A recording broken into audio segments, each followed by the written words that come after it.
राजा परीक्षित के राज्यकाल का अगर आप लोग भाव सुन लेंगे ना तो कहेंगे ऐसा राजा तो कोई हुआ ही नहीं होगा। कहते हैं कारागृहों में जंग लग गई थी परीक्षित के राज्यकाल में। क्यों? कोई बंदी बनता ही नहीं था, कोई गलत कुछ करता ही नहीं था।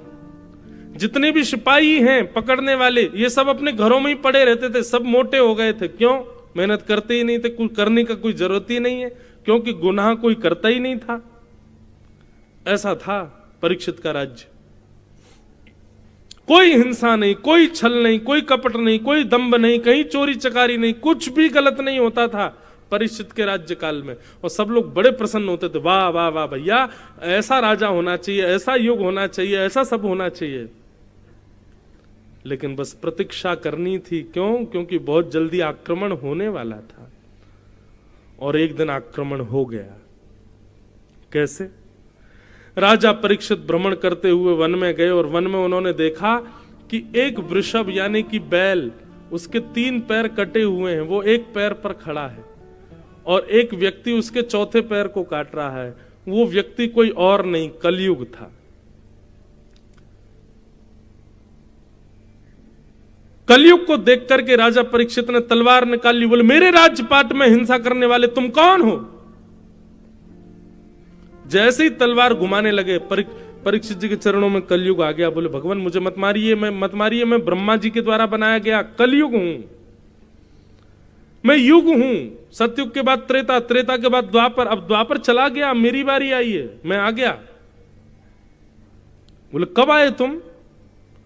बोले जिस दिन भगवान श्री कृष्ण धराधाम से अपनी लीला पूरी करके गए उसी क्षण मेरा जन्म हो गया था। ठाकुर जी की लीला पूरी हुई और मेरा प्राकट्य हुआ।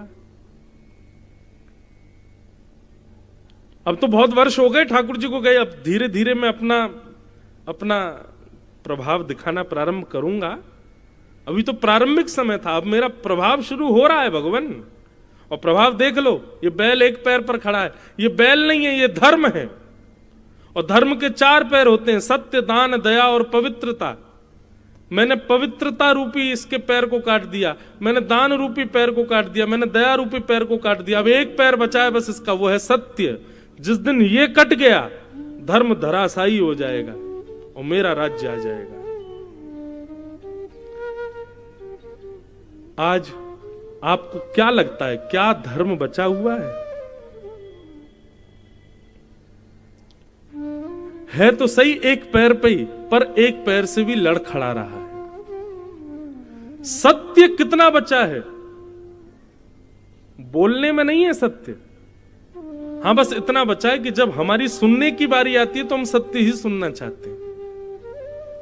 आज कथाओं में इतनी भीड़ हो रही है, सत्संगों में इतनी भीड़ हो रही है, मंदिरों में इतनी भीड़ हो रही है, क्यों?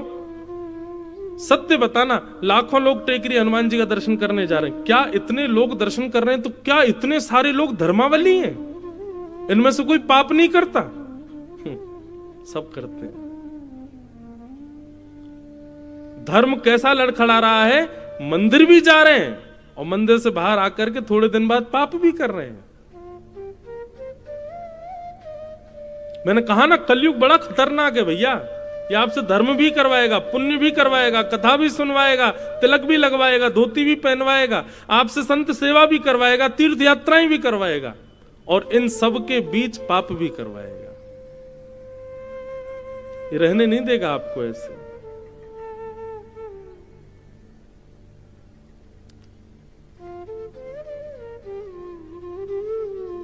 बस इसीलिए मैं बार बार कहता हूं हम पे समय बहुत कम है। अभी समय है। कलयुग जैसे ही दूसरी करवट लेगा ना तब तक बहुत देर हो जाएगी। और वो कभी भी ले सकता है, कल भी ले सकता है, परसों भी ले सकता है। इसलिए कोई समय का पता नहीं है भैया। जितना हो सके भगवत भजन करके जल्दी निपट लो, यहां से निकल लो। यहां ठीक नहीं है अब माहौल। अभी कथा भागवत आदि चल रही है लेकिन ये ज्यादा समय तक नहीं चलेगी। मैं घोषणा कर रहा हूं मंच से, कुछ समय बाद ये सब नहीं हो पाएगा। भयावह समय आएगा और कथा, संत, महापुरुष, वैष्णवों को ही केंद्र बिंदु बनाया जाएगा। कुछ गलत किया जाएगा। भगवान करे उससे पहले हम तो चले जाएं, हम आप सब लोग निपट लें यहां से। बहुत भयावह समय आने वाला है भैया, कलयुग। तो मैं क्या निवेदन कर रहा था, सत्य के पैर काट रहा था कलयुग, धर्म का अंतिम पैर सत्य। परीक्षित जी महाराज चिंतित हो गए, बोले कि अरे कलयुग तुम आ गए? बोले जी निकलो अभी यहां से, तुम मेरा राज्य छोड़ करके जाओ, कहीं और जाकर के रहो, लेकिन मेरे राज्य में तुम नहीं रहोगे। बोले महाराज पृथ्वी के एक छत्र सम्राट हो आप, कहां जाऊं मैं? पूरी पृथ्वी के राजा हो और पूरी पृथ्वी पर मेरा आक्रमण है। राजा परीक्षित बोले मैं जीने तो नहीं दूंगा तुमको यहां पर। बोले ये ब्रह्मा के द्वारा बनाया गया नियम है, आप इसको तोड़ नहीं सकते, आपको मुझे स्वीकार करना पड़ेगा। हां, आपकी इस वेदना को मैं थोड़ा सा इसका समाधान ये कर सकता हूं कि आप मुझे स्थान दे दीजिए कि ये तेरे स्थान है, तुझको यहीं रहना है। मैं आपको वचन देता हूं उन स्थानों का मैं कभी त्याग नहीं करूंगा, मैं उन्हीं स्थानों में रहूंगा और आप खुद देखिएगा ये संसार के लोग खुद मेरे पास आएंगे, आप मुझे स्थान दो। परीक्षित जी बोले मैं ऐसे स्थान दूंगा कि कोई जाएगा ही नहीं तुम्हारे पास। बोले देख के दे लीजिए, जितने बुरे से बुरा स्थान दे सको दे दीजिए, लेकिन मैं भी वचन दे रहा हूं ये कलयुग है महाराज, मेरा युग है, आदमी स्वयं मेरे पास आएगा। और 5 स्थान दिए कलयुग को। आज भी बंधुओं, और कलयुग के अंत तक भी कलयुग केवल 5 ही स्थानों पर रहेगा, लेकिन प्रभाव वो सब पर करेगा। और ये 5 स्थान कौन कौन से? द्यूतम, पानम, स्त्रिय, सूना, यत्रा धर्मश्चतुर्विध, पुनश्च याचमानाय जात रूप मदात प्रभु। 5 स्थान। सबसे पहले कलयुग का स्थान क्या है? जुआ।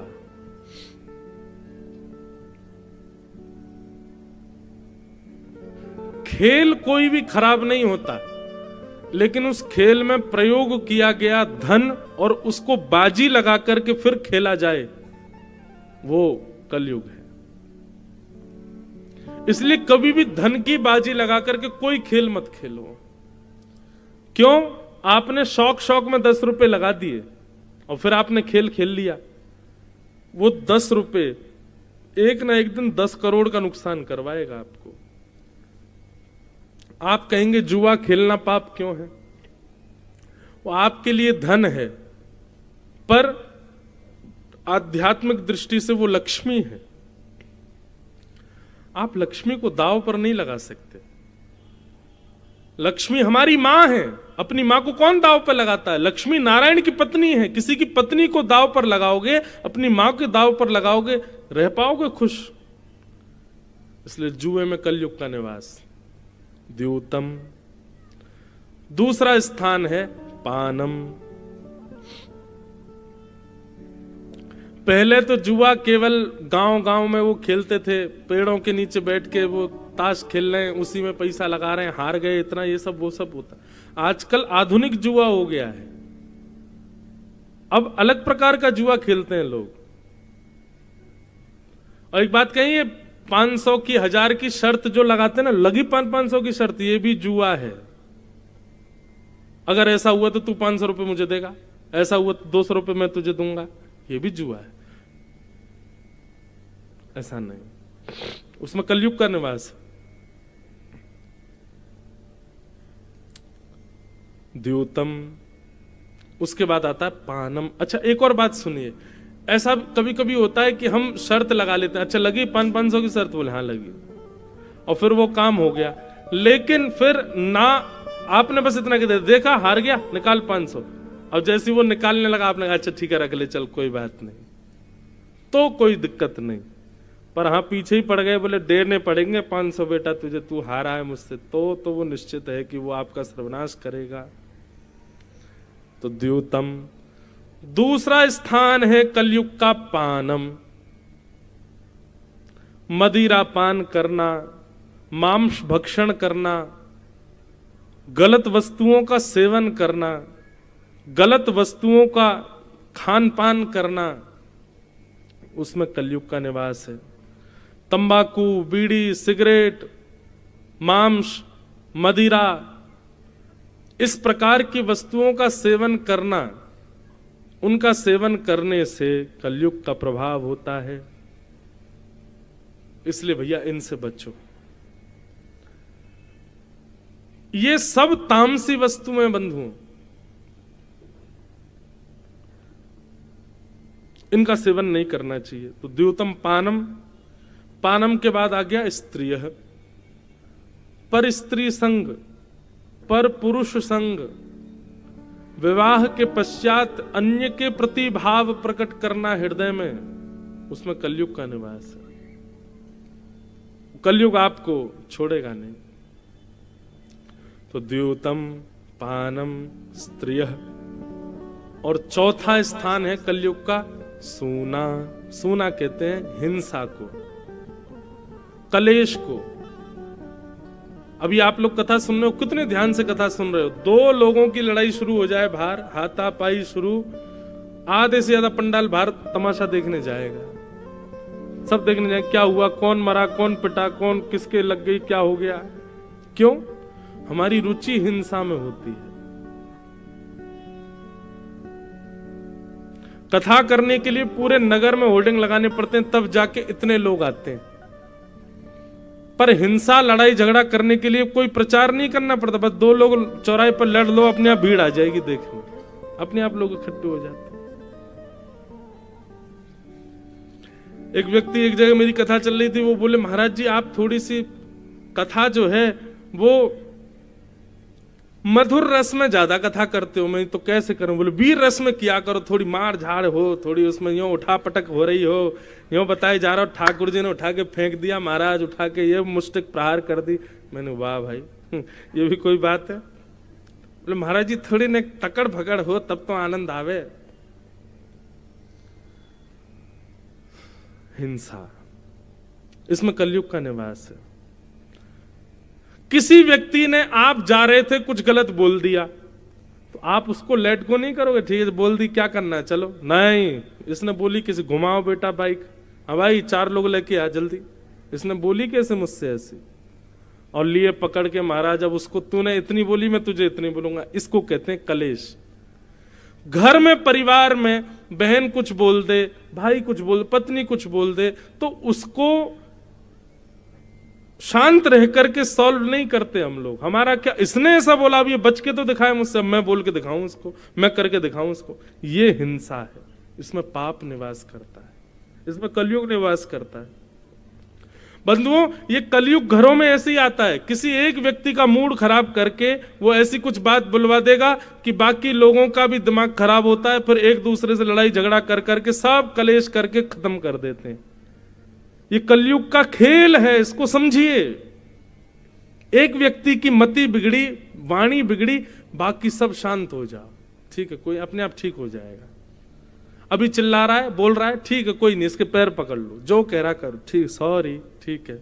शांत रह करके, अग्नि प्रज्वलित होती है, घर में कहीं आग लग जाए तो पानी डाला जाता है कि उस पर और माचिस की तिल्ली फेंक दोगे और उस पर मिट्टी का तेल उछाल दोगे कि कपूर लाके फेंक दोगे?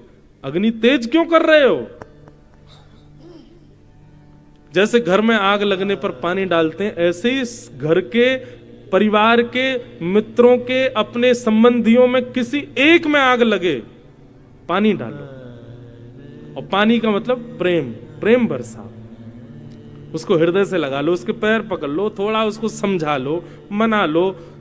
ज्यादा नहीं मानना, मौन हो जाओ, शांत हो जाओ, बैठ जाओ। जल का जो स्वभाव है वो प्रकट करो। आप अग्नि बन जाओगे तो फिर जल के राख हो जाओगे, और तब कलयुग नाचेगा, आ गया मैं, हो गया मेरा आक्रमण। और फिर जाओगे महाराज, महाराज जी घर में बड़े कलेश होते हैं, क्या करें? बोले हाय टांग लो घर के बाहर, काला ये वो बना के टोटका यूं कर लो, नींबू मिर्च लटका लो घर के बाहर, चप्पल टांग लो एक, उससे ठीक है। अरे कलयुग इनसे रुकने वाला नहीं है। कलयुग का प्रभाव आपके परिवार में हो, आज के बाद अब घर में देखिएगा, कभी भी अगर कलेश की नौबत आवे, समझ जाना ये कलयुग है। और हमको अग्नि बनकर के नहीं, हमको जल का काम करना है। हम जल कैसे बने ताकि ये शांत हो। उसको आने मत दीजिए अपने घर में। द्योतम पानम स्त्रिय सूना। अब आया पांचवा। पांचवा क्या है? बिना मेहनत के कमाया गया धन, बिना परिश्रम के कमाया गया धन, घर बैठे बैठे कमाया गया धन, उसमें कलयुग का निवास। सोचिए, जहां बुद्धि ना लगती हो, जहां शारीरिक श्रम ना होता हो, जहां पर आपका दिन घर के बाहर व्यतीत ना होता हो, ऐसे जब आप धन कमाते हैं तो वो आपके हृदय को विकृत करता है, आपकी बुद्धि को विकृत करता है। बीच में एक टाइम आया था, वर्क फ्रॉम होम कर रहे थे सब लोग, घर से काम कर रहे थे, घर से पढ़ाई कर रहे थे, बच्चों के स्कूल बनते तो घर से ही पढ़ रहे थे। सही बताना, क्या हो रहा था वर्क फ्रॉम होम? क्या पढ़ाई हो रही थी बच्चों की घर पे? कुछ नहीं हो रहा था। जब तक आप पारिश्रमिक नहीं बनोगे, जब तक थोड़ा श्रम अपने तन से बुद्धि से नहीं करोगे और उसके बदले धन नहीं कमाओगे, तब तक वो धन अशुद्ध है। आजकल भारत में एक नया काम शुरू हो गया है कि लोग बाग ऐसे कामों की ज्यादा खोज करते हैं जिसमें कुछ करना नहीं पड़े, एक बार का इन्वेस्टमेंट, फिर पड़े पड़े कमाते रहेंगे। बैंक के भी ऐसे ही ऑफर आते हैं, बोलो आपको कुछ नहीं करना, एक बार पैसा लगाना है, फिर तो घर पे अपने आप पैसा आता रहेगा। इनसे बचो। ये जो घर में पैसा आता रहेगा, अपने आप कुछ करने की जरूरत नहीं, वो प्रॉपर्टी किराए पे दे दी, ठीक ठीक, ये कर दिया, वो कर दिया। अच्छा, अगर आपके काम ऐसे हैं भी तो उस धन को अलग रखो, उसको अपने प्रयोग में मत लीजिए। वो साल भर में कोई धर्म कर्म के कार्य हो उसमें लगाओ, असहाय लोगों की कोई सेवा हो वहां लगाओ, किसी गरीब कन्या का विवाह हो, किसी बालकों के पढ़ाने के लिए करना हो, वहां पर उस धन का प्रयोग करो। जैसे हमने दुकान किराए पे दे दी, अपना घर किराए पे दे दिया, जमीन किराए पे दे दी। अब ये मेहनत का धन तो नहीं है। आप कहोगे जमीन हमारी, तो मेहनत क्या कर रहे हो उसमें? आपने उसको किराए पे दे दिया, वो लेके उसमें बढ़िया कमा रहा है, उसका आधा आपको दे रहा है, आपको तो घर बैठे मिल रहा है ना। उस धन को अलग रखो, अपने प्रयोग में मत लीजिए उसको। अपने घर के और अपने प्रयोग में तो वही धन लाइए जो आपने परिश्रम से कमाया। बंधुओं, ये पूरी यदुवंशियों के सर्वनाश की कथा ही यहीं आती है। ठाकुर जी बोले इन यदुवंशियों को बैठे बैठाए सब मिल रहा है, परिश्रम तो करना नहीं पड़ रहा। सोने की नगरी द्वारिका है और पर ब्रह्म परमात्मा भगवान इनके वंशधर हैं, कुछ करने की आवश्यकता तो है नहीं। इसलिए भगवान ने यदुवंशियों का सर्वनाश करवाया जानबूझ करके। क्यों? नहीं तो मेरा ही परिवार पृथ्वी का सबसे बड़ा भार बन जाएगा। अनीति के धन से ही 99% कलयुग का प्रभाव हमारे घरों में और हमारे ऊपर अनीति के धन से ही आता है। अब यहां कितने लोग, अधिकतर जितने भी लोग बैठे, कोई जुआ तो खेलता नहीं है, कोई परस्त्री गमन तो करता नहीं, पर पुरुष गमन तो करता नहीं, कोई यहां पर जो भी बैठा कोई मद्यपान आदि तो कुछ करता नहीं। तो फिर हमारे घर में कलयुग आ कहां से रहा है? हम लोग कलयुग में रह रहे हैं, इसका मतलब कलयुग है हमारे पास भी। अनीति का धन और दूसरा वो सूना कलेश, यहीं से कलयुग आता है। इसलिए इनसे बचो। और इनसे बचने का एक उपाय बताएं। भगवत स्मृति। ठाकुर जी सदा चित्त में बैठे रहे। लग रहा है कि कुछ हाथापाई कलेश घर में हो गया, उसी समय चाहिए एकांत में बैठ जाओ। श्री कृष्ण गोविंद हरे मुरारे, हे नाथ नारायण वासुदेव, हे ठाकुर जी आप सब मंगल करो, हमें आपको परेशान नहीं करना, पर ये जो कलेश है ये आपकी सेवा में व्यवधान डाल रहा, भगवान इसको कृपा करो, अनुग्रह करो। भगवत स्मृति करके उससे बचने का प्रयास करो। भगवान नाम जपते रहो, भगवत नाम का गुणानुवाद निरंतर गाते रहो, सब मंगल होगा। ठाकुर जी के नाम में बड़ी सामर्थ्य है, उसको उससे बचाएगा। तो ये 5 स्थान है कलयुग के, इनसे बचने का प्रयास करो और हरि नाम रूपी कवच पहन करके रखो, हरि नाम रूपी वैक्सीनेशन लगाते रहो, ताकि इसका असर आपको ना हो कलयुग का। ऐसा करो। कलयुग को 5 स्थान दे दिए। 5 स्थान देकर के राजा परीक्षित स्वयं भटक गए। घर आकर के तिजोरी खोल करके देखी, उसमें बढ़िया एक मुकुट रखा था जरासंध का, वो निकाल करके जैसे ही अपने मस्तिष्क पर धारण किया, अनीति का धन सिर में आते ही कलयुग प्रवेश कर गया। और राजा परीक्षित वन में गए। वन में भ्रमण करते करते प्यास लगी तो शमीक मुनि के आश्रम जाकर के जल मांगा। शमीक ऋषि ध्यान में बैठे थे। ध्यान में बैठे होने के कारण वो जल नहीं पिला पाए। तो राजा परीक्षित को ये नहीं लगा कि ये ध्यान में बैठे, उनको लगा अरे बताओ देखो पाखंडी बाबा, इसके सामने मैं जल मांग रहा हूं और ये ध्यान में बैठा है। मरा हुआ सर्प उठा करके उनके गले में डाल दिया। कलयुग का सबसे पहला प्रभाव क्या होता है बंधुओं? कलयुग का सबसे पहला प्रभाव यहीं से प्रारंभ होता है कि जो धर्मात्मा है उनको देख करके हीन भावना आने लग जाए। जो तिलक लगाते हैं, शिखा रखते हैं, धोती पहनते हैं, मंदिर जाते हैं, कथा सुनते हैं, ऐसे धर्मात्मा लोगों को देख करके उनके प्रति हीन भावना और उनके प्रति मजाक की भावना, उनको देख के हंसी आना और ये क्या पागलपना करते रहते हो, ऐसी बातें मन में उत्पन्न होना, ये कलयुग का प्रथम प्रभाव है। धार्मिक लोगों को उपेक्षित दृष्टि से देखना, ये धर्म का प्रभाव, ये कलयुग का प्रभाव है। राजा परीक्षित बोले अरे ये हमारे सामने नाटक करते हैं, पाखंड करते हैं संत होने का। गले में मरा हुआ सर्प डाल दिया। शमीक ऋषि के गले में मरा हुआ सर्प देख कुछ बालकों ने जाके शमीक के पुत्र को बता दिया, श्रृंगी को, कि तुम्हारे पिता के गले में मरा हुआ सर्प पड़ा है, राजा परीक्षित ने डाला है। श्रृंगी ने हाथ में जल लेकर के श्राप दे दिया, मैं राजा परीक्षित को श्राप देता हूं, मेरे पिता का अपमान किया, आज के 7वें दिन उनको तक्षक सर्प डस देगा, उनकी मृत्यु हो जाएगी। राजा परीक्षित लौट करके अपने राजभवन आए। जैसे ही मुकुट उतारा, सोचने लगे आज मैंने क्या किया।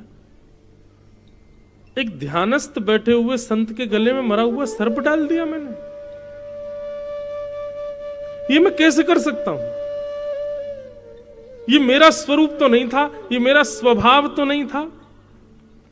कभी बंधुओं, जेल में जो कैद होते हैं ना, कैदी, उनसे पूछो कि यार तुमने ऐसा क्यों किया, तो वो यही कहेगा पता नहीं उस समय मेरी मति कैसे घूम गई, मैं कभी सोच भी नहीं सकता था कि मैं ऐसा करूंगा, पर पता नहीं मेरी बुद्धि को उस समय क्या हो गया। ये बुद्धि विकृत ही तो कलयुग करता है। कभी कभी आप क्रोध नहीं करते, लेकिन अचानक आपको क्रोध आया, आपने कुछ बहुत गलत बोल दिया, बाद में आपको फिर रिग्रेट, पता नहीं कैसे निकल गया मेरे मुख से ऐसा, मुझे गलती हो गई, क्षमा करो। ये जो प्रभाव बीच बीच में दिखते हैं ना, यही कलयुग है। कभी दूसरे के ऊपर आपके अंदर ईर्ष्या नहीं आती, लेकिन अचानक आ जाए, समझ जाना कलयुग है। कभी पर स्त्री पर पुरुष को देख करके कभी भाव नहीं आया, लेकिन अचानक आ गया, कलयुग है। और जब जब ये प्रभाव का दर्शन हो बंधुओं, बस उस समय नेत्र बंद कर लेना, त्रिभंग ललित श्याम सुंदर को याद कर लेना। कली आया भी होगा तो उनके आते ही चला जाएगा, भाग जाएगा वहां से, ठाकुर जी आ गए, अब मेरा स्थान नहीं है यहाँ पे। राजा परीक्षित सोचने लगे मैंने क्या कर दिया, बहुत बड़ा अपराध कर दिया मैंने तो। तभी शमीक ऋषि के आश्रम से एक गौरमुख नाम के शिष्य आए और आकर के बोले राजा परीक्षित, आपने जो आज किया है ना, उसका आपको परिणाम भोगना पड़ेगा। आज के ठीक 7वें दिन तक्षक सर्प के दंशन से आपकी मृत्यु हो जाएगी।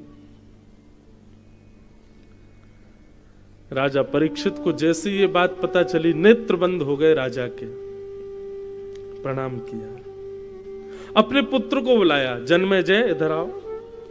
जन्मेजय जैसे ही पास आया, स्वयं राज सिंहासन से उठ करके जन्मेजय को बैठा करके तुरंत अपना मुकुट उतार करके उसके सिर पर, एक क्षण भी विलंब नहीं किया राजा परीक्षित ने।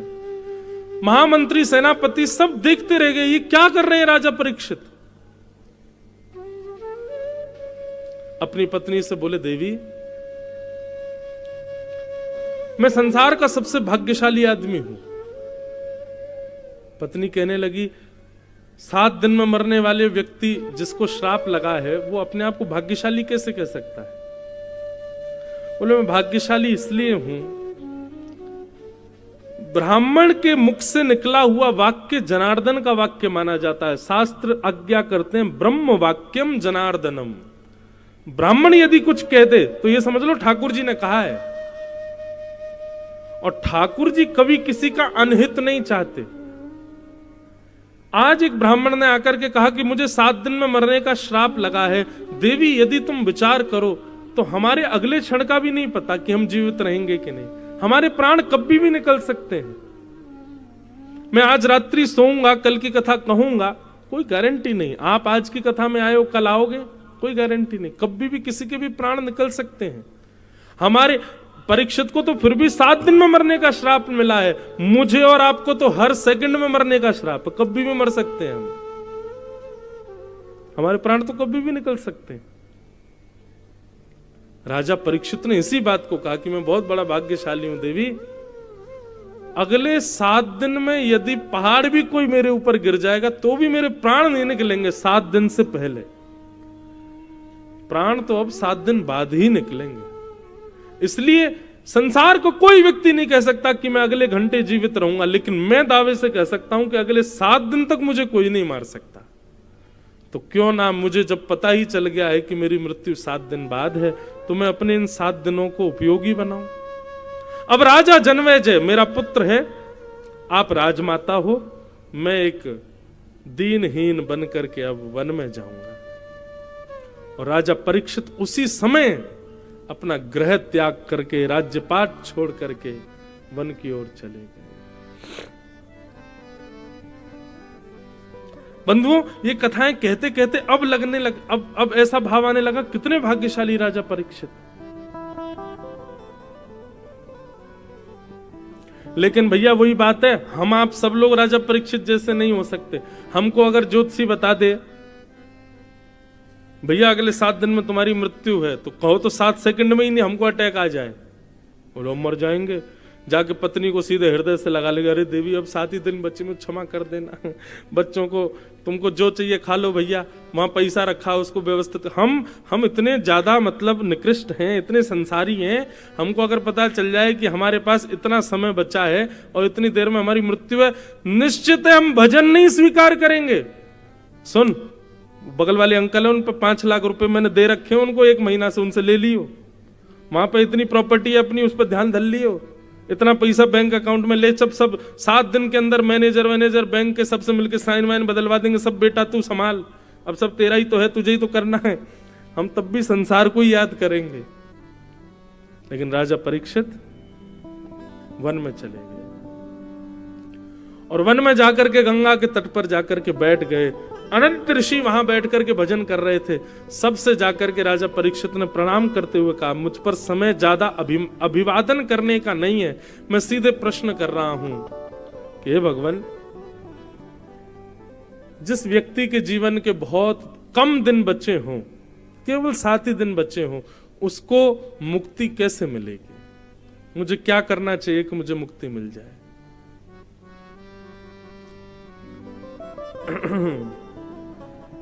सबने अलग अलग बातें बताई। कोई बोला गंगा जी में खड़े हो जाओ, कोई बोला हिमालय पर चले जाओ, कोई बोला ये करो ये करो ये करो, लेकिन कोई भी प्रमाण से नहीं बोल पाया कि मुक्ति मिलेगी। तभी वहां पर श्री सुखदेव जी महाराज का आगमन हुआ।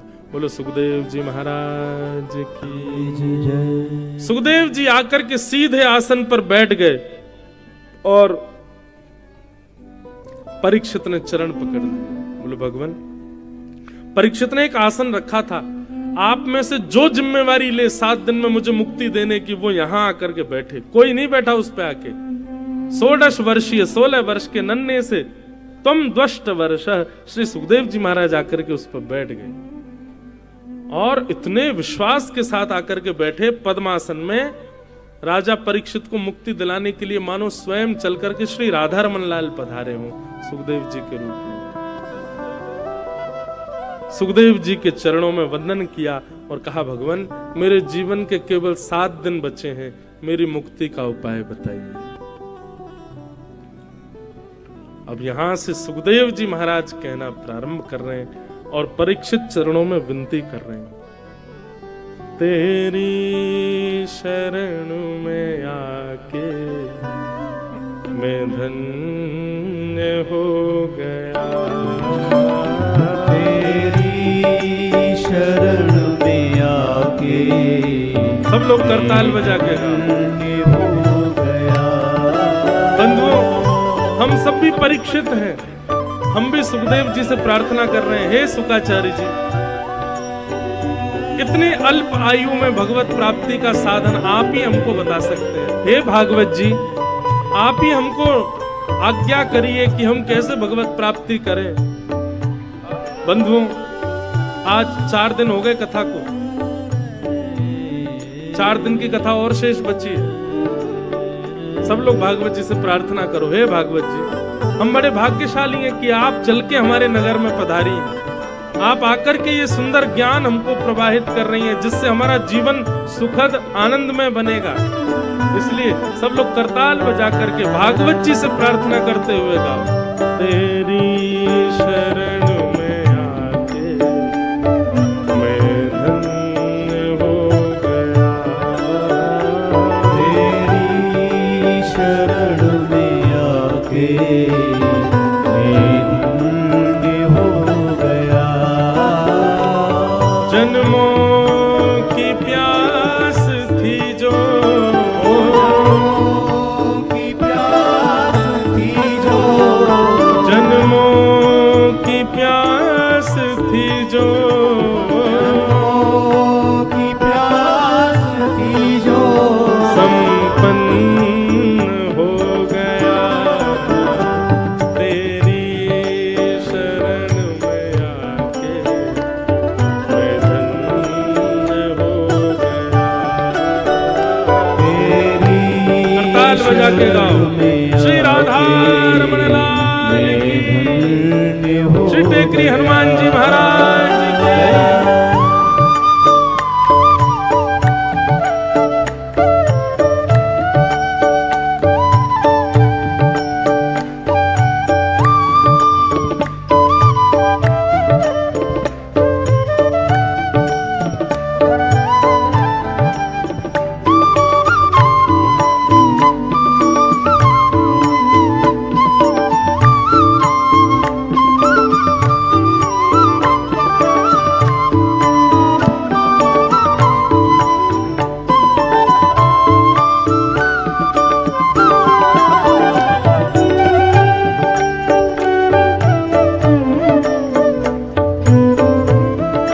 बोलो देवादिदेव महादेव महाकालेश्वर भगवान की।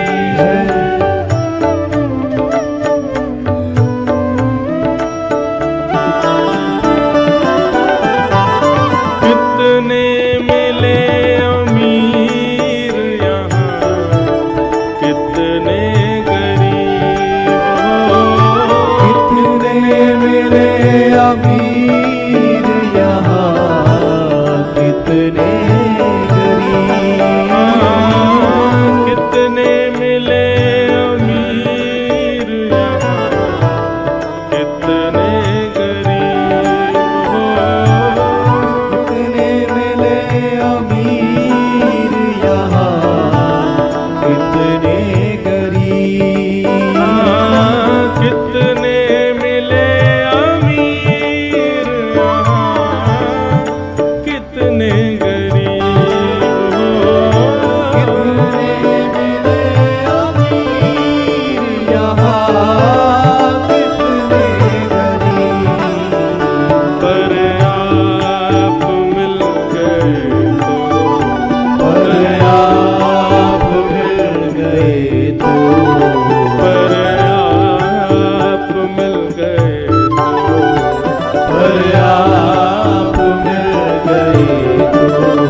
जन्मों की प्यास थी जो, जन्मों की प्यास थी जो, जन्मों की प्यास थी जो, जन्मों की प्यास थी जो, संपन्न हो गया तेरी शरण में आके मैं धन्य हो गया, तेरी शरण में आके मैं धन्य हो गया। बंधुओं, ये भागवत जी जीवन में आई है, निश्चित ही धन्य हुए ना हम लोग। कैसे सुंदर भाव, कैसी सुंदर लीला, कैसे सुंदर कथा, कैसे सुंदर मार्ग हमको प्राप्त होते हैं भागवत जी से। इसलिए वास्तव में धन्यता का अनुभव करते हैं हम लोग। इसलिए बड़े भाव से करताल बजा करके, दोनों भुजा उठाकर करताल बजा बोलो भागवत महापुराण की।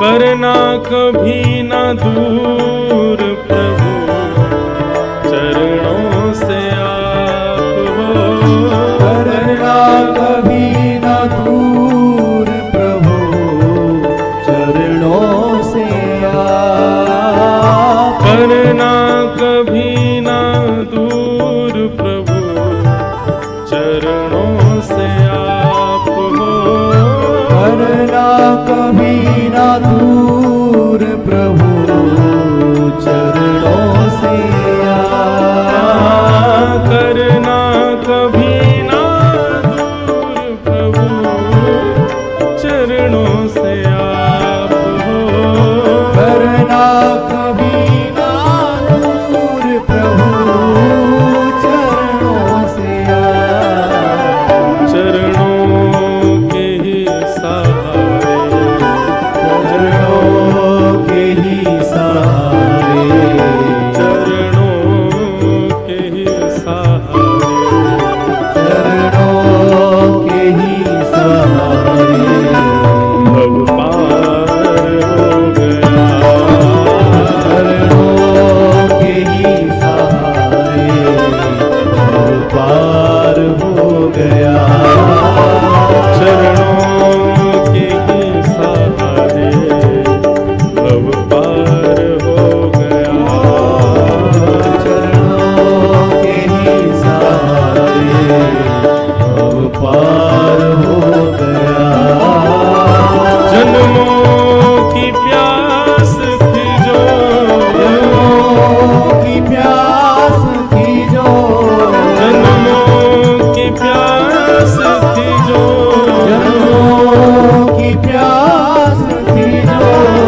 परीक्षित जी महाराज की। बंधुओं, जीवन में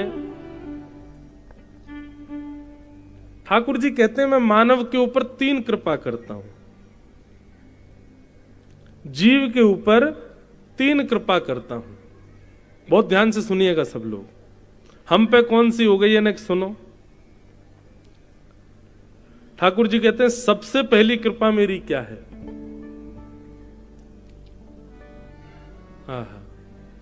कि नृदे माध्यम सुलभम सुदुर्लभम। सबसे पहली मेरी जीव के ऊपर कृपा यह है कि मैंने उसको मानव बना दिया। हमारे ऊपर एक कृपा तो हो चुकी है ठाकुर जी की कि हम मानव हैं। जीव जंतु नहीं है, कोई कुकर सुकर नहीं है, गधा नहीं है, मछली नहीं है, जिब्रा जिराफ नहीं है, हम लोग मानव है। ये ठाकुर जी की पहली कृपा है। इसलिए जो लोग कोसते हैं मानव होने के बाद भी, ठाकुर जी ने क्या किया, अरे तुमको आंख नाक कान पैर सब दे दिए, मानव बना दिया। सबसे पहली कृपा है ठाकुर जी की। और भगवान ये बात आपको पता, मानव ये जो हम बैठे हैं ना, मानव ऐसे नहीं मिल जाते हैं। शास्त्रों में इसकी पूरी कथा बताई गई कैसे मिलता है। 84 लाख योनियों में मैं और आप हम सब घूमते रहते हैं, कभी चींटी बनते हैं, मर जाते हैं, फिर ठाकुर जी के पास जाए, ठाकुर जी एक बार एक मौका दे दो हमको। क्यों? इस 84 लाख योनियों के चक्कर से बचने का एक ही द्वार है, एक ही मौका है, और वो है मानव। मानव बन के ही आप इस चक्कर से निकल सकते हो। अन्य किसी योनि में अगर आप किसी योनि को देखते हैं, कुकर सुकर और छिपकली आदि इनको देखो ना, तो ये समझना अभी ये बहुत भटकने वाले हैं, अभी इसके बाद ना जाने क्या बनेंगे, फिर कहीं जाएंगे फिर कहीं जाएंगे। तो हम लोग पहले कभी चींटी बने, मर गए, फिर ठाकुर जी के पास गए, ठाकुर जी एक मौका दे दो। भगवान नहीं, अभी जाओ जाओ।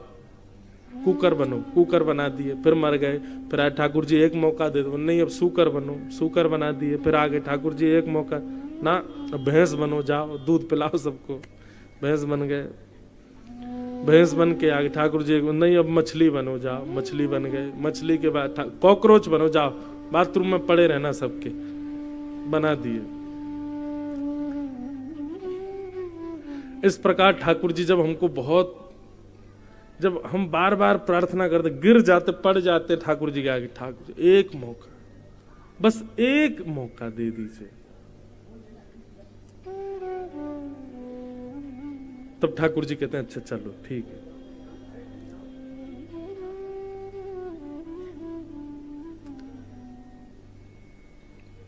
ठीक है, हम देखते हैं, आप लोग सब इधर देखो।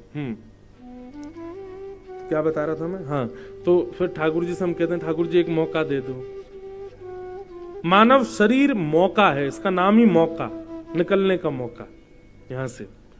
तो ठाकुर जी क्या करते हैं, अच्छा तुम बहुत रो रहे हो, बहुत तुम 83 लाख योनियों 84 लाख योनियों में भटक लिए, चलो अब तुमको हमें कृपा करते हैं। तब भगवान 5 लोगों को बुलाते हैं। ये 5 लोग कौन है? बोले पंच तत्व, पृथ्वी जल अग्नि वायु आकाश। इन 5 तत्वों को बुला करके ठाकुर जी कहते हैं भैया इसको एक मानव देह देना है, लोन पे लोन पे देना है इसको, ऋण ऋण।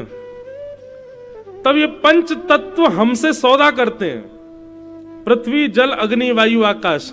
ठीक है, हम तुमको ऋण दे रहे हैं। वर्ष पहले ही निश्चित हो जाता है, 70 वर्ष के लिए आ रहे हैं, 80 वर्ष के लिए आ रहे हैं, कितने वर्ष के लिए आ रहे हैं। फिर उसमें भी कुछ टर्म्स होते हैं, इतना अगर तुमने ये गलत किया तो इतने दिन में ही तुम्हारी छुट्टी हो जाएगी, बढ़िया रहे तो ऐसा चलेगा, ऐसा रहे, सब पहले ही बात हो जाती है। कुल मिला के हमारी उनसे बात होती है कि वे 5 हमको लोन देंगे, और लोन में उन 5 के मिश्रण से शरीर मिलता है। लेकिन लोन चुकाना कैसे? शरीर कहते हैं कि भाई जब तुम्हारा जीवन पूरा होगा तो हम 5 अपने पंच तत्व लेने आएंगे। तो जब तुम्हारे परिवार के लोग तुम्हारा अग्नि संस्कार करेंगे, अग्नि तत्व अग्नि में, जल तत्व जल में, वायु तत्व वायु में, पृथ्वी तत्व पृथ्वी में, सारे तत्व अपने तत्व ले जाते हैं। लेकिन हमको ब्याज सहित वापस चाहिए। बोले ब्याज क्या लगेगी? बोले हम जो तुमको शरीर देंगे उसको गंगा स्नान कराना, उसको यमुना जी में स्नान कराना, सरजू जी में स्नान कराना, संत जनों की इस शरीर से सेवा करना, खूब नाम जप करना, इस पर तिलक लगाया करना, इससे तीर्थ यात्राएं करना, गोवर्धन गिरिराज जी की परिक्रमा करना, वैष्णो देवी हिमालय पर जाना, अच्छे कर्म करना, लोगों की सहायता करना, गरीब लोगों की सेवा करना, माता पिता की खूब आज्ञा मानना। इस शरीर से कुछ भी गलत मत करना। गलत करोगे तो समझो उतनी तुमने हमको ब्याज नहीं दी, तो ब्याज सहित हमारे तत्वों को वापस करना ठाकुर जी के सामने सौदा हो जाता है। ठाकुर जी कहते हैं भैया अब तुम्हारी बात हो गई, चलो तुम बहुत दिन से रो रहे थे, अब तुमको हम मानव बनाते, तब जाकर के ठाकुर जी हमको मानव बनाते।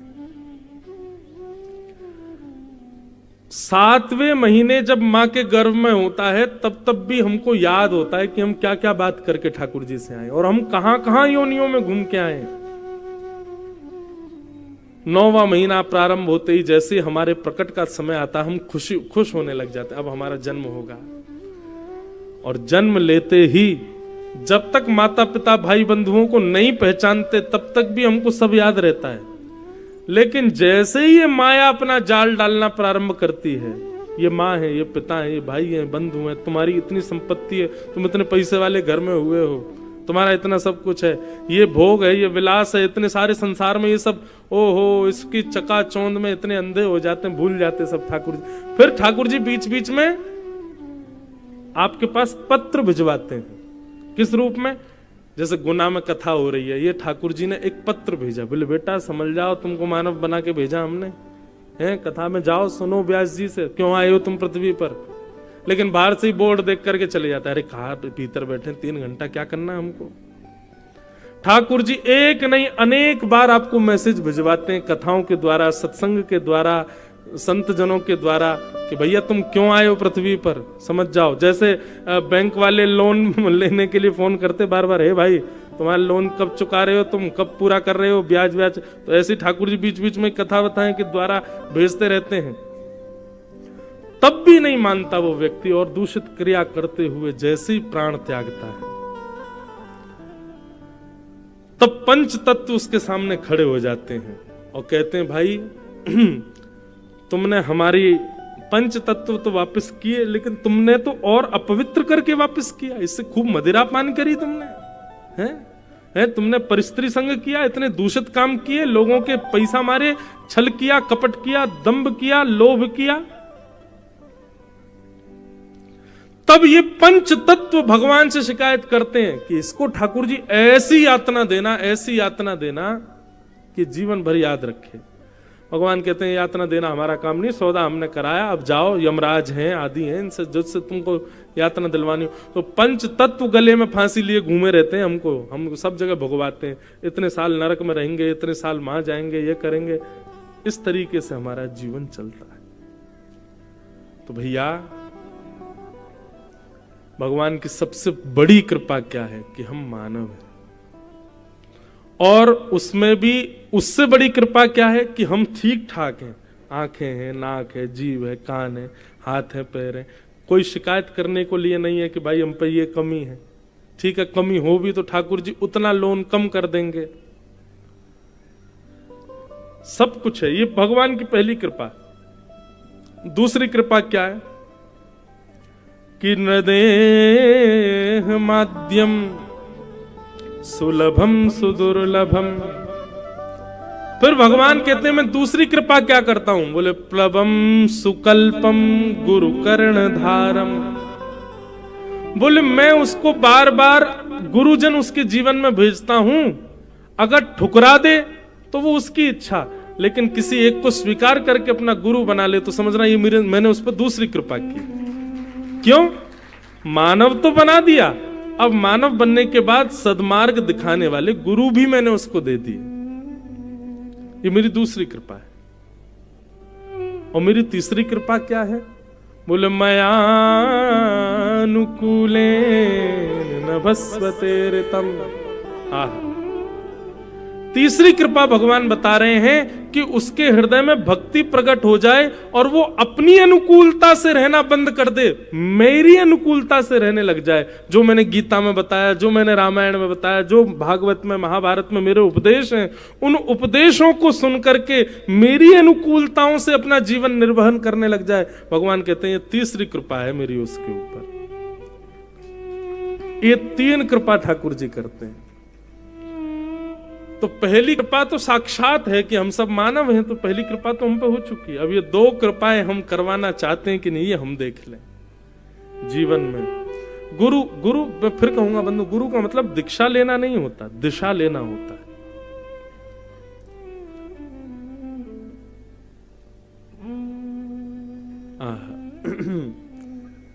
श्री सुखदेव जी महाराज के चरणों में परीक्षित बैठे हैं और परीक्षित जी बैठ करके कहते हैं, भगवान मेरे जीवन के केवल 7 दिन बचे हैं, मुझे मुक्ति के लिए क्या करना चाहिए, कृपा करके बताओ।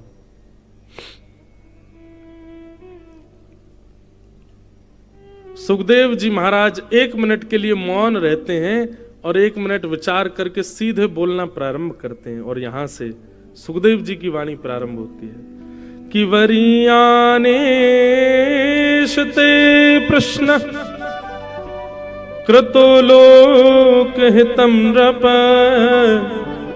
आत्मवीत सम्मतः पुंसा श्रोतव्या दिशुयपर। बहुत सुंदर बात। कभी कभी इतना आनंद आता है हमको कथा के प्रथम द्वितीय स्कंद में, मन करता है इससे आगे बढ़े ही नहीं, इतनी बढ़िया चर्चा है, इसी को करते रहे।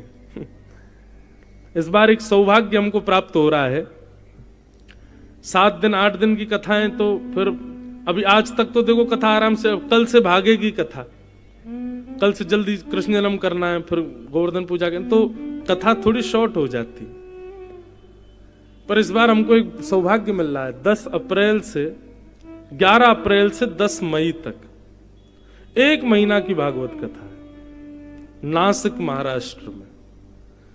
1 महीना 30 दिन, और वो 30 दिन की कथा होगी महाराज नासिक में। इतना आनंद आएगा, हम तो बस प्रतीक्षा कर रहे हैं वो कथा प्रारंभ हो, फिर एक एक विषय, एक एक भाव। अब यहाँ पर मुक्ति का वर्णन करते हैं श्री सुखदेव जी। मैंने आज तक कथा में नहीं सुनाई होगी। 2 प्रकार की मुक्ति, सद्यो मुक्ति, क्रम मुक्ति। अब वो मुक्तियां कैसी कैसी होती हैं उसका पूरा वर्णन श्री सुखदेव जी आगे करेंगे। फिर उसके बाद में परीक्षित कहेंगे कि नहीं भगवान अब मुझे मुक्ति नहीं चाहिए। फिर सुखदेव जी मंगलाचरण करेंगे, उनके मंगलाचरण इतना सुंदर। अब ये सब कथा 7 दिन के क्रम में हम कह ही नहीं पाते, इतना इतना सुंदर क्रम है। तो ये सौभाग्य मिलेगा, आप सब लोग तो भक्तिपथ यूट्यूब चैनल पे ही सुन लेना। रोज 4 घंटे कथा, 4 घंटा रोज और 30 दिन तक। क्या कहें महाराज, 5 दिन का तो नंदोत्सव है वहां पे। 5 दिन तक नंदोत्सव ही चलता रहेगा। रोज सुबेरे कथा प्रारंभी नंद घर आनंद भयो जय कन्हैया, यहीं से प्रारंभ होगा। और फिर उसमें और विस्तृत भाव कि नंदोत्सव कैसा मन रहा है और ब्रज में क्या हो रहा है, ब्रजवासी सब क्या कर रहे हैं, उसका हर दिन अलग अलग भाव आएगा। 3 दिन की गोवर्धन लीला, 3 दिन तक ठाकुर जी के गोवर्धन उत्सव का ही वर्णन। 2 दिन तक रुक्मणी विवाह, भीष्म पितामह की स्तुति तो लगभग 6 दिन की है वहां पे। ऐसे पूरा क्रम बनेगा, इतने दिन ये, इतने दिन ये, इतने दिन ये। बहुत आनंद आएगा, विस्तार से कथा होगी। श्री सुखदेव जी कहते हैं, परीक्षित आप कह रहे हैं 7 दिन में मरने वाली की मुक्ति का उपाय क्या है? देखिए, मैं जो अपनी मति से समझ पाया, श्री सुखदेव जी कहते हैं, परीक्षित ये प्रश्न तुमने अपने लिए नहीं किया।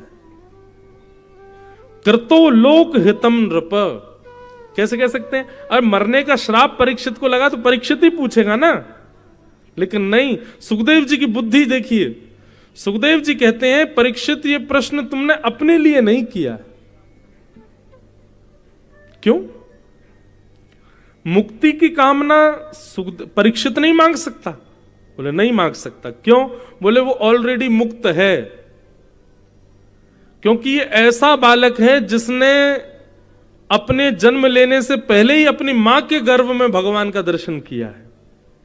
ठाकुर जी ने उत्तरा के गर्भ में प्रवेश करके परीक्षित की रक्षा की है।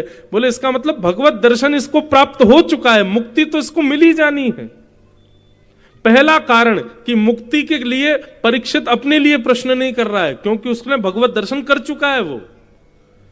दूसरा कारण कि परीक्षित ने अभी अभी एक बात कही, येषाम संस्मरणात् पुंसाम सद्यः शुद्ध्यन्ति वै गृहा किम पुनर्दर्शन स्पर्श पाद शौचासनादि। परीक्षित, तुम इस बात को भली भांति जानते हो कि इतने सारे संत तुम्हारे सामने बैठे हैं। बंधुओं, जैसे इतनी भीड़ में आप श्रोता बैठे हैं, परीक्षित को जब मरने का श्राप लगा तो सोचो इतने संत उनके सामने बैठे थे। और परीक्षित, तुम इस बात को भली भांति जानते हो कि इतने संतों के बीच में तुम कुछ नहीं भी करो, केवल 7 दिन बैठे रहोगे तो भी तुमको मुक्ति मिल जाएगी। संतों के दर्शन से मुक्ति मिलती है। एक तो तुमने भगवत दर्शन किया है, दूसरे इतने सारे संत तुम्हारे सामने बैठे हैं, और तीसरा परीक्षित, यदि तक्षक सर्प से तुमको डसवाना ही था तो श्रृंगी 7 दिन का समय नहीं देता।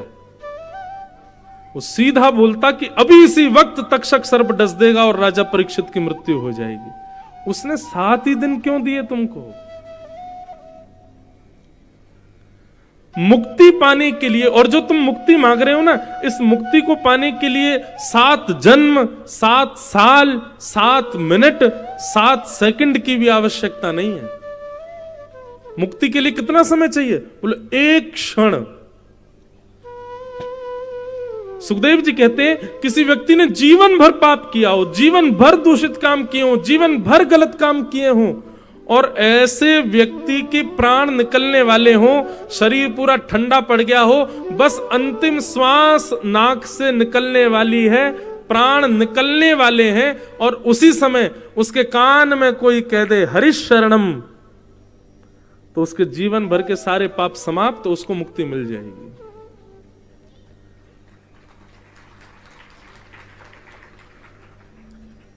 ताली बजाई, अच्छी बात है, लेकिन बात तो सुनो पूरी।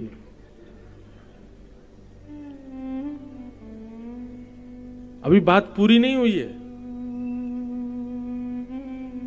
आप कह रहे हो कि मुक्ति का उपाय बताइए, मेरे पास 7 दिन बचे हैं, पर मुक्ति के लिए तो 1 क्षण चाहिए। परीक्षित, तुमको 7 दिन क्यों मिले हैं? और मुक्ति के लिए जीवन में भगवत दर्शन होना चाहिए, वो तुम ऑलरेडी कर चुके हो अपने मां के गर्भ में। वो बात अलग है कि तुमको याद नहीं है, पर तुम जब अपनी मां के गर्भ में, तो पूरा विश्व जानता है भगवान ने प्रवेश करके तुम्हारी रक्षा की। और तीसरी बात, इतने भजनानंदी संत तुम्हारे सामने बैठे हैं, इनके मुख से हरिनाम संकीर्तन और कुछ नहीं तो बस सत्संगी सुनते रहोगे, 7 दिन में मुक्ति मिल जाएगी। उसके बाद भी तुमने मेरे आने पर यह पूछा कि जल्दी मरने वाले की मुक्ति का उपाय क्या है। मुझे इससे यह बात समझ में आई कि तुम ये अपने लिए नहीं पूछ रहे हो, क्योंकि तुम तो एक क्षत्र सम्राट हो। तुम्हारी मृत्यु की खबर सुन के इतने संत तुम्हारे आसपास आ गए। तुम तो पांडवों के वंशज हो, इसलिए तुम्हारी मां के गर्भ में ठाकुर जी आ गए, परंतु ये सारे योग हम आपके जीवन में नहीं आएंगे। तो इसलिए तुम प्राणी मात्र के युग के जीवों के लिए प्रश्न कर रहे हो कि ऐसा कोई उपाय बताइए जिससे जल्दी मरने वाले को मुक्ति प्राप्त हो जाए। तुम अपने लिए नहीं पूछ रहे हो। करतो लोक हितम नृप। परीक्षित का यह प्रश्न मेरे लिए है, आपके लिए, हम सबके लिए है, क्योंकि हमारे मां के गर्भ में ठाकुर जी नहीं आए हैं। हमको इतने संत 24 घंटे बैठे नहीं मिलते हैं कि हमारे प्राण निकल रहे हो उस समय संत बगल में ही बैठे हो। तो हम लोग ऐसा क्या करें जिससे जब प्राण निकलने वाले हो हमारी मुक्ति हो जाए। इसलिए तुमने जीव कल्याण के लिए यह प्रश्न किया, तुम्हारे लिए अपने लिए प्रश्न नहीं। परीक्षित ने कहा तो फिर मुझे मेरे लिए क्या पूछना चाहिए? बोले मुक्ति तो तुम्हारी निश्चित है, तुम तो भक्ति मांगो। परीक्षित बोले भक्ति में और मुक्ति में अंतर क्या है? बोले बहुत सामान्य अर्थ है। मुक्ति का मतलब है मृत्यु के बाद भगवान का दर्शन, और भक्ति का मतलब है जीवित अवस्था में भगवान का दर्शन। जीवित होते हुए, इस पृथ्वी पर रहते हुए, अपने परिवार का निर्वहन करते हुए ठाकुर जी को प्रकट कर लेना और उनका दर्शन करना, ये भक्ति की सामर्थ्य है। और मृत्यु के बाद वैकुंठ में जाकर के भगवान को देखना, ये मुक्ति की सामर्थ्य है। परीक्षित, शमीक ऋषि के पुत्र ने तुमको 7 दिन ही क्यों दिए हैं? ताकि तुम इन 7 दिनों में ठाकुर जी को देख लो। मृत्यु हो मुक्ति हो वो बाद का विषय है, उससे पहले तुम भगवत दर्शन कर लो। और भगवत दर्शन कराने की सामर्थ्य केवल भक्ति में है। इसलिए तुम अपने लिए भक्ति मांगो, मुक्ति नहीं। आहा, परीक्षित के मनोभाव बदल गए। अब परीक्षित को भय नहीं था। मुक्ति के लिए तो वो भयभीत थे, कहीं मेरा समय ना निकल जाए, 7 दिन ऐसे ना निकल जाए, मेरी मुक्ति ना हो पाए, कहीं ऐसा ना हो जाए। अब वो निर्भीक हो गए, निर्भयभीत हो गए, चरणों में प्रणाम किया, बोले मुझे अब कोई भय नहीं है।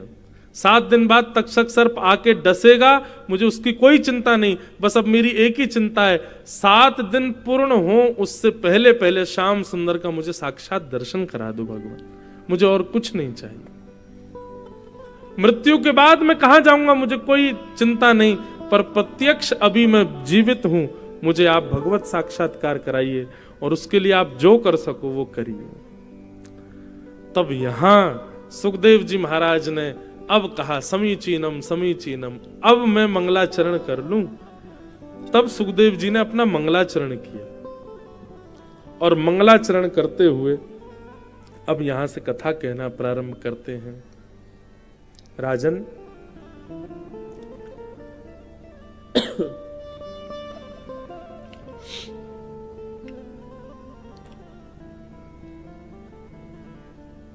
सृष्टि का प्रसंग मैं तुम्हें पहले सुनाता हूं। ये पृथ्वी कैसे बनती है, कैसे इस पर सबका निर्माण होता है, किस प्रकार इसका पूरा संचालन होता है, इसके बारे में बताते हैं। तब पूरी सृष्टि का रूप बताते हुए कहा कि भगवान की नाभि से कमल उत्पन्न, कमल पर ब्रह्मा जी उत्पन्न हुए। ब्रह्मा जी ने भगवान से पूछा भगवान क्या करूं? बोले तप करो। तप करके अब क्या करूं? बोले सृष्टि करो। कैसी सृष्टि करूं? जो कर्म भी करे और भजन भी करे, ऐसी सृष्टि बनाओ। तब ब्रह्मा जी ने पृथ्वी पर सबसे पहले उद्भिद बनाए, मतलब पेड़ पौधे, इनको बनाया। लेकिन ये कर्म करते हैं, भजन नहीं करते। उसके बाद स्वेदज बनाए, इनकी गंदगी से होने वाले कीड़े मकोड़े बनाए, लेकिन वे भी कर्म करते हैं, भजन नहीं करते। फिर अंडज बनाए, अंडे से उत्पन्न होने वाले जीव बनाए। भागवत में वर्णन है, पहले अंडा बनाया, फिर उसके बाद ये सब अंडज बने। तो पहले पृथ्वी पर अंडे आए थे, अंडज बनाए, ये भी कर्म करते हैं, भजन नहीं करते। उसके बाद जरायुज बनाए, जरा में लिपट करके होने वाले सारे जीव जंतु बना दिए, ये भी कर्म करते हैं, भजन नहीं करते। तब भगवान ने चतुश्लोकी भागवत का पुरुषण करने की आज्ञा की। 1.25 लाख का पुरुषण श्री ब्रह्मा जी ने भागवत जी के चतुश्लोकों का किया। और तत्पश्चात जब रचना की तब मानव को बनाया, तब मानव की रचना हुई। और मानव को बनाते ही भगवान ने वो दिया मानव को जो किसी को नहीं दिया, बुद्धि। सबसे पहले मानव सनक सनंदन सनातन सनत कुमार, ये 4 बने। लेकिन ये चारों भगवान की पदवी को प्राप्त हो गए, इसलिए भगवान के प्रथम अवतार माने गए, इनको मानव नहीं माना गया। उसके बाद ब्रह्मा जी ने 10 मानस पुत्र बनाए, उनमें एक नारद जी थे, इनको बनाया। ये भी सब भजन के लिए चले गए। ब्रह्मा जी बोले पहले सृष्टि कर रहा था सब कर्म करने वाले, अब सब हो रहे हैं भजन करने वाले। तब ब्रह्मा जी की ललाट से देवादिदेव महादेव शंकर भगवान प्रकट हो गए। बोलो महाकाल भगवान की जय। ब्रह्मा जी के ललाट से उत्पन्न हुए हैं महादेव। जैसे ही महादेव प्रकट हुए, प्रकट होते ही ब्रह्मा जी ने कहा चलो। अब इस नाते से तो पिता लगते हैं ब्रह्मा जी शंकर जी के। कहां चले पिताजी? बोले कि पिता की गद्दी संभालो, मैं सृष्टि करता हूं, दुनिया बनाता हूं, तुम भी मेरे साथ दुनिया बनाओ। शंकर जी बोले हम तो भजन करने आए हैं, सृष्टि वृष्टि हमसे मत करवाओ, हम तो ध्यान करने के लिए आए हैं भगवान, ये सृष्टि वृष्टि आप ही करो।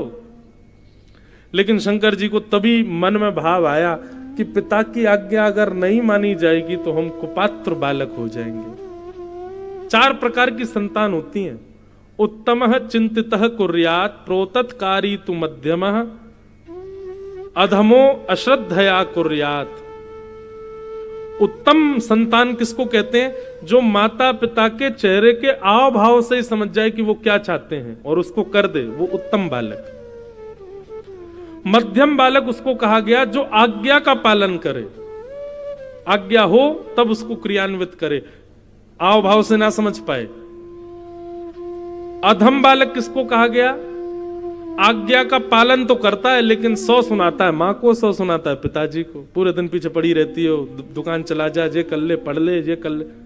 ठीक पढ़ तो रहा हूं मैं, कर तो रहा हूं मैं, ऐसे कर करके जो बालक आज्ञा का पालन करते हैं। आप सबकी चेहरे की हंसी बता रही है कि लगभग ये वाले बालकों की मात्रा ज्यादा है। और चौथे होते हैं चांडाल। अब समझ जाओ चौथे कैसे होते होंगे। बोलते रहो कोई फर्क ही नहीं पड़ रहा है, मां पीट दे कोई फर्क नहीं, पिताजी डांट दें घर से निकाल तो भी कोई फर्क नहीं, अपने जैसे हैं अपने राम वैसे रहेंगे हम, तो हमें कोई फर्क नहीं पड़ता। इनको चांडाल बालक कहा। तो शंकर जी बोले भैया देखो, प्रथम उत्तम बालक तो हम नहीं बन पाए, पिता की आज्ञा का पालन करने से पहले ही कर देते, अब कम से कम हम मध्यम बालक तो बन जाएं। तब शंकर जी बोले ठीक है पिताजी, हम भी सृष्टि करेंगे, चलो क्या करना है? बोले संसार बनाओ, मानव बनाओ, कुछ दिन हम आराम पे जा रहे हैं, तुम संसार बनाओ। शंकर जी बोले ठीक है।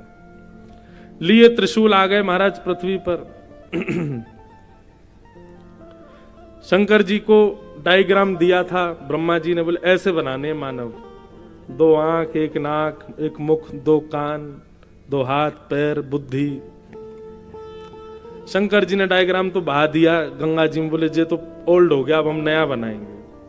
को मुखहीन, बिना मुंह वाले आदमी बना दिए, और विपुल मुख काहू, किसी के खूब सारे सिर बना दिए, और सिर लिए ही घूम रहा अपने।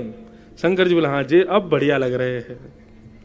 विन पग चले ही, बिना पैर के चलने वाले रेंगने वाले मानव बना दिए, और किसी के बहुत सारे पैर बना दिए।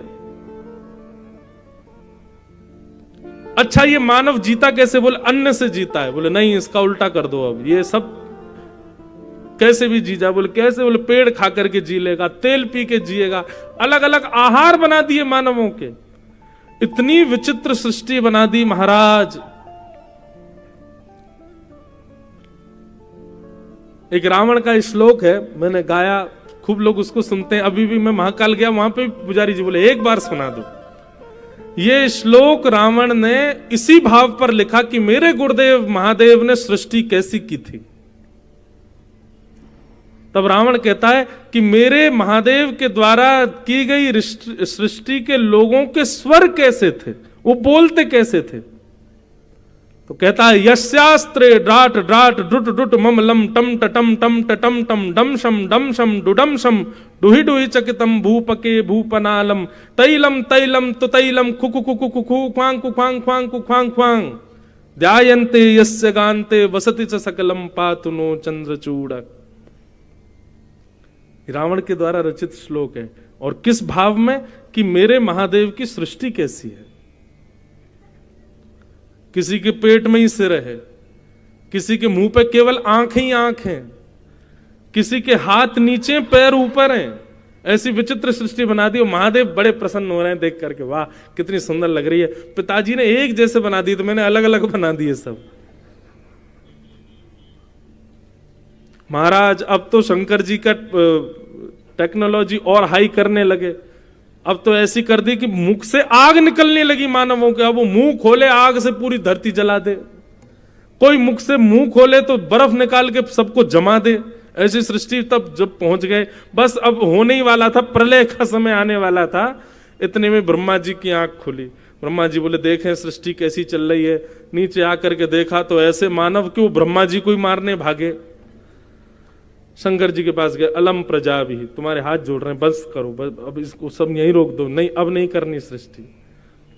महादेव बोले पिताजी हम तो साधक हैं, हम ठाकुर जी का चिंतन करने के लिए आए हैं। हमको ये सृष्टि वृष्टि का काम मत दीजिए आप। हम तो निरंतर ध्यान में रहने के लिए आए हैं, राघवेंद्र सरकार के, हमारे माधव की मधुर लीलाओं के। ये सृष्टि का काम हमसे नहीं हो पाएगा, लेकिन हां संहार करना हो तो हमको याद कीजिएगा। एक भ्रगुटी टेढ़ी करेंगे पूरी पृथ्वी पर प्रलय हो जाएगा। उसके लिए आप हमको बुला लेना, लेकिन तब तक के लिए आप कृपा करके हमको भजन के लिए जाने तो हम सृष्टि करने के लिए नहीं बने हैं। शंकर जी बोले, ब्रह्मा जी बोले ठीक है, अब सब भजन करने वाले हो जाओगे, सृष्टि करेगा कौन? बोले वो आप देख लेना, पर हमको भजन करने दो। तब ब्रह्मा जी से शंकर जी ने कहा हमको एक स्थान दे दो। बोले उत्तर में चले जाओ, ये जो पर्वत है कैलाश, ये आपका निवास, आपका लोक है, वो शिवलोक। और सुनो, ये जितने तुमने बनाए भूत प्रेत पिशाचनी डाकनी, इनको सबको संग लेके जाओ अपने। ये जितने तुमने जीव मानव बनाए, इनको, ये मानव नहीं है, ये भूत हैं, ये इनको संग ले जाओ अपने। महादेव अपनी समस्त सृष्टि को लेकर के कैलाश पर विराजमान हो गए। बोलो देवादिदेव महादेव शंकर भगवान की। नमः पार्वती पतये, हर हर महा